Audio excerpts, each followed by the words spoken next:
falando calmamente a ordem dos Mauás no mundo de Nanomachine. Porque as 5 obras que eu vou citar agora nesse vídeo, elas fazem parte do mundo de Nanomachine. Essas 5 já contando com Nanomachine. E as obras que eu vou citar, Deus Caótico Todo-Poderoso, Nanomachine, Invencível Mumu, Absolute Sword Sense e A Descida do Deus Demônio. Essas são as 5 obras que fazem parte do mundo de Nanomachine. Você pode contar A Descida do Deus Demônio porque é a continuação direta de Nanomachine. O único problema para você entender é que eu vou falar de 5 obras que estão juntas no mesmo mundo e têm ligações entre elas. Mesmo que sejam sutis, a gente percebe a ordem cronológica. Mas uma coisa é certa, eu vou dar exemplos sobre as junções nesse mundo, que as obras se passam no mesmo mundo, uma atrás da outra. Só que, por exemplo, a parte do Larisha Sheomar, quando era mais novo, pegou uma técnica do Sima Shak, que é um dos 4 males de Absolute Sword Sense. Só que se você não tiver lido Absolute Sword Sense e não saber quem são os 4 males, você vai estar perdido e não vai saber de essa ligação que eu estou fazendo de uma obra a outra. Então você pelo menos tem que ter lido Nanomachine, o Deus Caótico Todo-Poderoso e Absolute Sword Sense. Absolute Sword Sense tem mais de 100 capítulos do Mauá, então você já pode ler. A única das obras que ainda não tem Mauá é A Descida dos Demônios, mas por mim, eu tenho certeza que é 100% de certeza que ela vai pro Mauá e com o mesmo traço de Nanomachine, e Invencível Mumu, que ainda não tem, porque é uma das obras mais recentes do autor, tanto agora que ele lançou, tanto como o Mumu, que é o último desse mundo, mais recente. E agora eu vou começar a ordem cronológica. Bom, em primeiro eu vou começar com Absolute Sword Sense, a obra mais antiga do autor.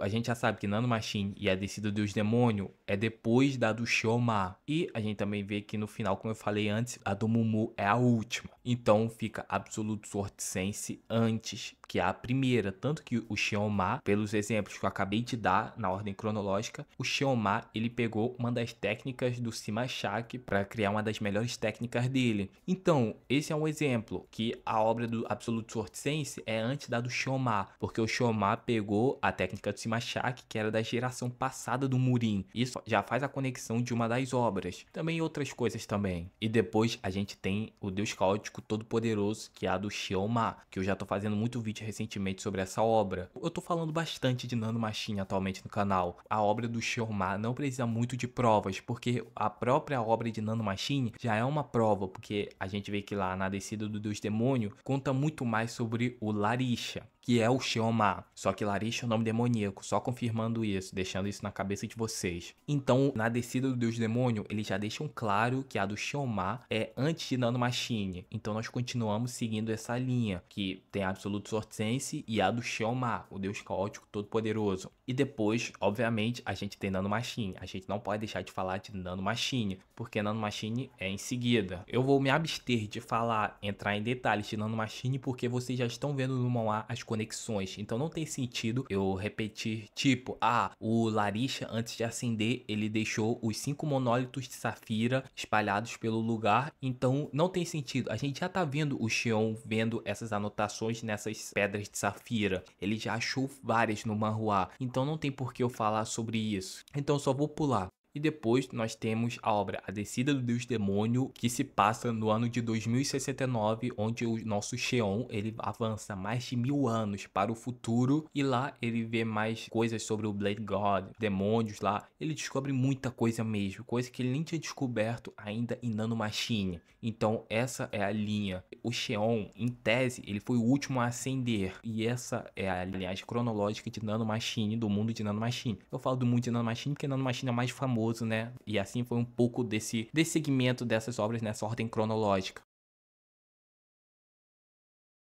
Quem é a pessoa que deu a Nano para o protagonista de Nanomachine no capítulo 1? Seu nome, obviamente, como ele falou que era um descendente do Sheon, seu nome é Sheon Musung. Ele é um descendente da família do Sheon do futuro. E ele viajou para o presente da história para dar a nanomáquina de 7ª geração para o Sheon. Agora eu vou falar um pouquinho do passado. Na linha do tempo futura, o Sheon Musung é filho do Sheon Mujin, o 117º chefe do culto demoníaco demoníaco divino. Embora o culto demoníaco divino tenha feito progresso na parte tecnológica, suas artes marciais originais e a força de seus membros declinaram. E para deter o Blade God, o Xion Musung planejou levar seu ancestral, o Xion Ma, para o futuro. Como eu falei antes, o Xion Ma foi a primeira opção do Xion Musung. E quando ele tentou falar com o Xion Ma e o Xion Ma não quis para o futuro, o Xion Musung ele voltou no tempo para salvar o nosso protagonista de Nano. Então ele deu a Nano da 7ª geração para o protagonista de Nano Machine. E 4 anos depois do Xion obter a Nano, ele conheceu seu descendente, o Xion Musung, mais uma vez, que se apresentou de forma formal. O Xion Musung ficou chocado ao saber que seu ancestral era muito mais forte do que na linha do tempo de onde ele veio. E ele tentou extrair os dados de todas as artes marciais do nosso protagonista, mas ficou chocado que a Nano da 7ª geração rejeitou ele. Basicamente, ele já perdeu a Nano pro protagonista. Teve até uma tretinha depois que eles se conheceram do Xion Musung usando uma arma tranquilizante na Monku, mas tudo isso foi resolvido. Mas depois do Xion saber de tudo, ele pegar a visão sobre tudo que tá acontecendo, eles ficaram melhores, já não eram mais inimigos. Então o Xion ele decidiu ajudar o seu descendente, ensinando as melhores artes marciais do culto demoníaco, incluindo a força da espada do demônio celestial e a arte da espada do deus demônio supremo do céu. Ele até destruiu o sistema de rastreamento próprio da Nano do Xion Musung e ajudando o Xion Musung a escapar da Patrulha do Tempo. A Patrulha do Tempo é basicamente quem fica de olho nos viajantes do tempo, e como já falei antes, a Patrulha do Tempo teve um esquadrão literalmente aniquilado pelo nosso protagonista de Nano Machine. O protagonista fez a limpa em um esquadrão inteiro da Patrulha do Tempo. Depois de perder um esquadrão inteiro pro Xion, os caras ficaram pianinho. Lembrando que esse é só um resuminho rápido sobre algumas interações que eles tiveram sobre o principal objetivo do Xion Musung, entre outras coisas também sobre algumas coisas que aconteceram, mas é coisa pouca. Só você lendo a novel você vai ter ideia de tudo que aconteceu de verdade.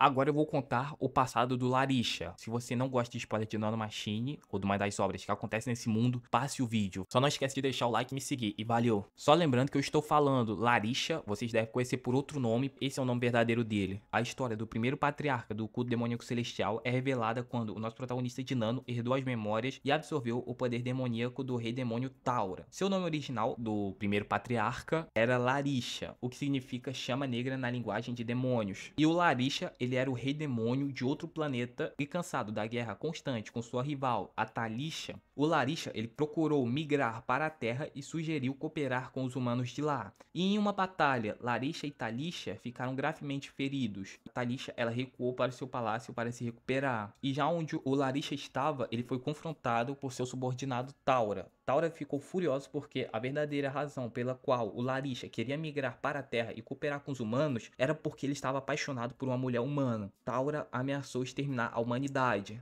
Ele desistiu do seu reinado e permitiu que Taura se tornasse o novo rei demônio, com a condição que ele não poderia atacar a Terra. Ele seria o novo rei demônio, mas não poderia atacar, que era o que ela mais queria. Mas Taura ficou furiosa e empurrou o Larisha através de um portão, que é um portal planetário. Ó, agora vocês vão entender o começo da obra do Larisha. E o Larisha, ele acabou se recuperando dos seus ferimentos de quando ele foi empurrado no portal. Mas o seu corpo e sua alma regrediram devido à sua condição e se transformaram em uma pele humana. Então, ele foi adotado por um velho e dominou as artes marciais da Terra e assumiu um novo nome como o Demônio Celestial. Ele se casou com uma mulher dos seus sonhos, fundou o culto demoníaco celestial e se tornou o patriarca fundador e ancestral do Xion Yeon-un, de Nano Machine. Anos depois, Taura e Talisha tentaram atacar o Larisha em momentos diferentes e conquistar o mundo novamente, mas foram derrotadas por Larisha, que recuperou sua espada, que se tornou famosa como a espada do Demônio Celestial de Taura.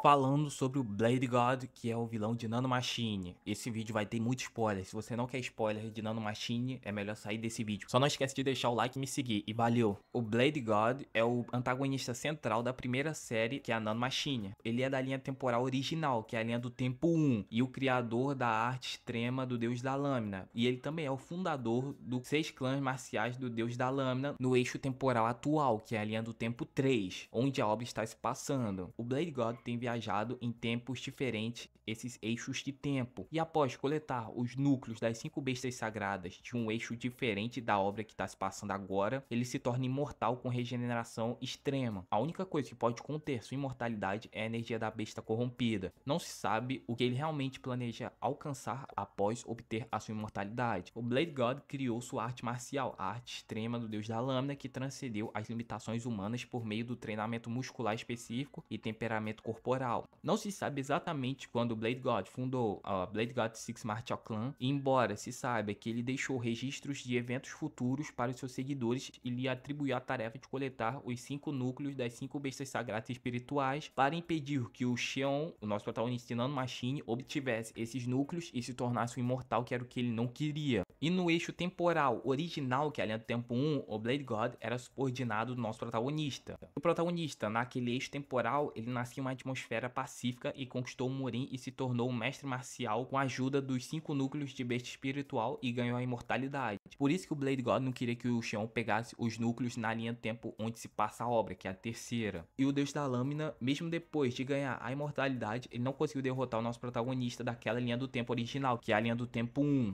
Então, ele viajou no tempo para o passado em diferentes períodos do tempo e criou vários eixos do tempo, e impedindo o Xion Yuan de nascer ou ganhar imortalidade. E agora, com esses vários eixos do tempo, ele foi dominando esses eixos do tempo usando o seu grupo, o Blade Six. Um desses eixos do tempo é aquele de onde vem o Xion Mu, do capítulo 1 que ajudou o Prota. O Blade God até mesmo mencionou que ele já lutou contra uma versão do protagonista, e que aquela versão que ele lutou do nosso protagonista era chamada do Deus Demônio, e que a versão atual dele, que é a linha do tempo 3, já superou aquela versão que ele lutou no passado há muito tempo. O Blade God pode até ter fugido do Larisha, que é quem criou o clã demoníaco que o protagonista tá, mas ele é um bom vilão até. Ele só fugiu rápido demais do demônio celestial. Mas fazer o que, né? É o Larisha, né, pai?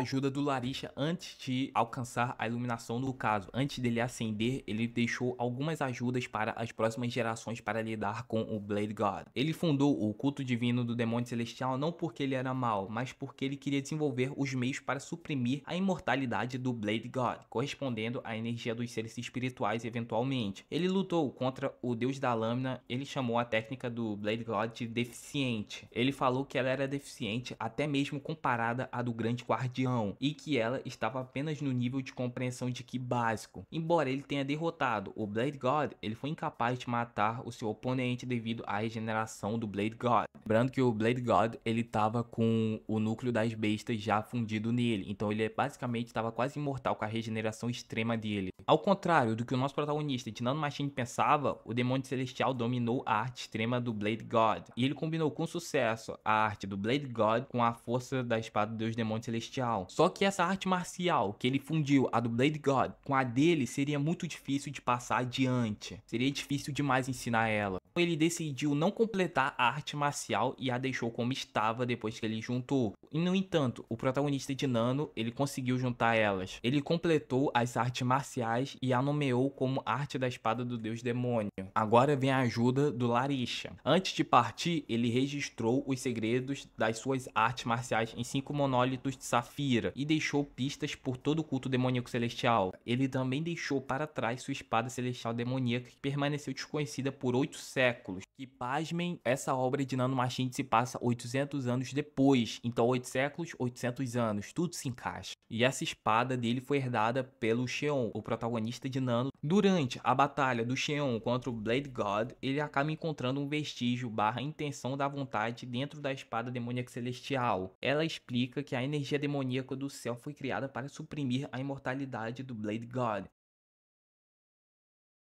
Todos vocês sabem que o mundo de Nanomachine é repleto das outras obras do autor, e todas elas se passam no mesmo lugar, no caso no mesmo mundo. Todos os protagonistas desse autor, eles ascenderam a um novo patamar. E para onde eles vão? Aonde é esse patamar? Esse patamar ele é chamado de Além da Fronteira. Só avisando que esse vídeo vai ter spoiler, e muito spoiler. E agora eu vou falar em ordem os protagonistas do autor que ascenderam em ordem cronológica. O primeiro a ascender, que é a primeira obra do autor autor, em ordem cronológica desse mundo, foi o Howie de Absolute Sword Sense. Ele foi o primeiro a ascender a esse planeta 5D. Só lembrando que esse lugar o tempo não passa, o tempo pode ser agora, pode ser depois. É um lugar muito estranho, tanto que é um lugar 5D. Então logo depois tem o Xion-Ma. Ele é o segundo protagonista desse autor a ascender para esse lugar além da fronteira. Só lembrando que tem mais outros cultivadores ou coisas assim nesse lugar. Não é só os protagonistas que estão nesse lugar. Pelo menos de cada obra, outra pessoa ascendeu junto com o protagonista, pelo que eu vi. Em quarto lugar é o Xion, ele ascendeu em terceiro. Isso todo mundo entendeu, o Xion foi por mérito próprio mesmo, fez por merecer.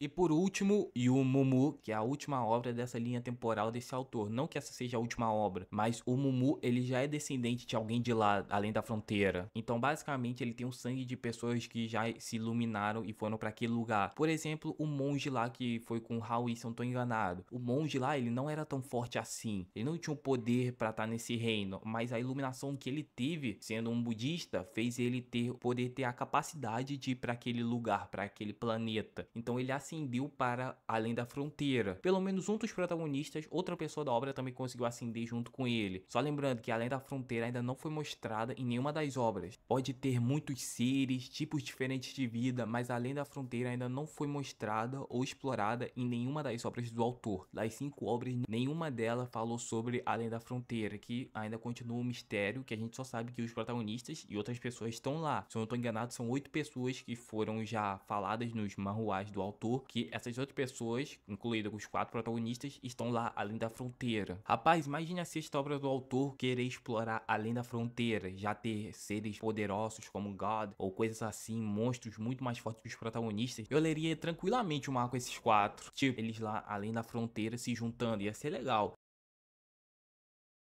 No vídeo que eu falei dos protagonistas do mundo de Nanomachine ascenderem e irem embora para outro mundo, outro plano, eu vi muita gente falando, ué, mas e as esposas? Cara, se você lê muito manhwa de cultivo, muita história de cultivador, por exemplo, a maioria dos manhwas de cultivo, as esposas também são cultivadoras. Então, basicamente, elas também vão acompanhar eles. Só que em Murin a coisa é mais diferente, porque em Murin a expectativa de vida, no máximo do máximo, um personagem principal tendo uma técnica diferente é 300 anos de vida, 400 anos de vida. Mas isso é muito raro, muito mesmo. O próprio de Return of the Monty Sect no máximo tinha 80 anos. Então, como o universo de Nanomachine é um pouquinho mais diferenciado, mais inclinado para mais parecido com o de cultivo, então as mulheres viveram o que elas tinham para viver como cultivadoras, um pouco mais do que a maioria, elas viveram e morreram e o protagonista foi ascender. Por exemplo, o Xion-Ma, ele deixou tudo preparado para as gerações futuras do Murin e ascendeu. O Rui, as esposas morreram, ele ascendeu.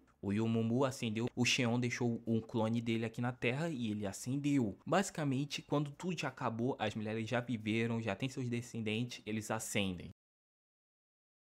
Eu vi gente perguntando quem dos protagonistas do autor de Nanomachine é o mais forte. Qual deles é o que está no top 1, aquele que está no pico entre todos os outros que estão além da fronteira? Bom, a resposta é que não dá para falar ao certo quem é o mais forte, mas se a gente especular, com toda certeza vai ser o Xion-Ma. Bom, basicamente, para você ascender e ir para esse novo patamar, que é o além da fronteira, você precisaria, entre aspas, chegar no último pico do mundo marcial. Provavelmente você teria que chegar no topo. Só que depois a gente vê que não precisa chegar no último pico marcial para ascender. O universo mesmo vai te puxar para esse lugar por causa da sua existência. A sua existência é tão grande que ele mesmo vai te colocar em outro lugar. E a parte da iluminação, como eu falei antes, que vai além da providência. E nós temos o caso do Yu Mumu e o Son Wukong. O poder deles vai além da providência, porque vamos ser sinceros, o Mumu é muito roubado. Que corpo marcial roubado é aquele? Então não dá pra falar ao certo qual deles é o mais forte, mas se fosse pra chutar, é claro que seria o Xion-Ma.